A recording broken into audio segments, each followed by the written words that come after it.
of failure. Here! How's everyone? Awesome! Oh, and of course, let me wish you a very happy new year. Though last year was hard on us. Now I'm sure that we all have a lot to look forward in this year at least, in the terms of coming back to a normal life. Wow, that's amazing. Last year was crazy, man.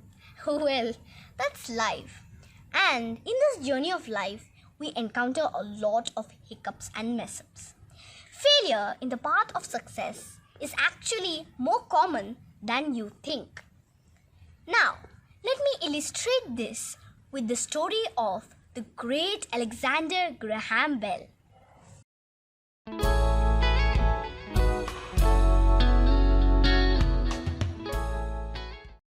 Alexander's mother was deaf.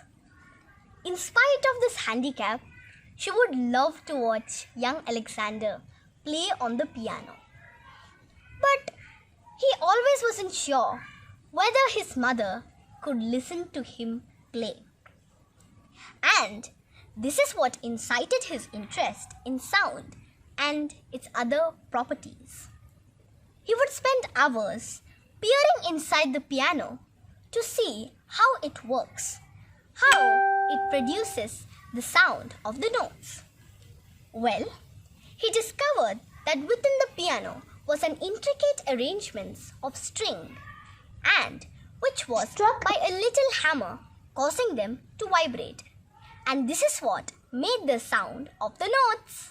His father, who was a school teacher, once told him to invent a machine that could replicate the sound of a human voice. A talking machine. This idea really got him excited, and he tried many times to figure out how the human voice is produced, how it has the power to connect people.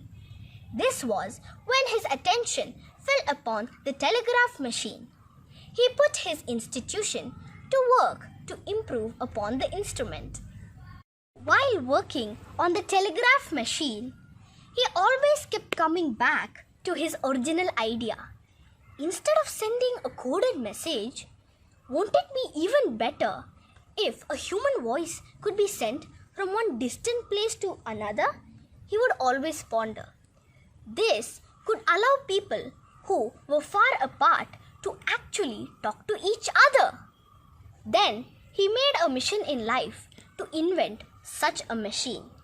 He tried and tried with all his efforts, but at several instances he was met with failure. But that didn't deter him. He and his colleague, Mr. Watson, worked together tirelessly to come up with solutions.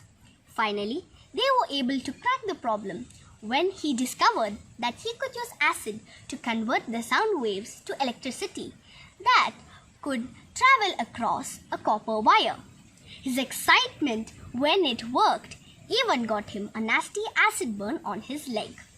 Finally, after all trials and errors, ups and downs, he perfected his invention, and at that moment, the telephone was born. The telephone communicated the human voice across 2 rooms, and today there are more than 5 billion telephones helping people to communicate with each other across continents. The telephone has shortened human distance and played a great role in the development of mankind. Today, the first conversation we have with people far away are through the telephone. Good news, the news of the birth of a child, an engagement, and what not. Most milestones of the human journey, good or bad, are foreshadowed with the sound of a ringing telephone. And all this because of the curiosity of a young boy whose own mother wasn't physically unable to appreciate any sound and who never gave up. The man who saw the power of failure. That's all about I have time to say today. And until next time, let me leave you with these sounds. Salam, Namaste and Tata.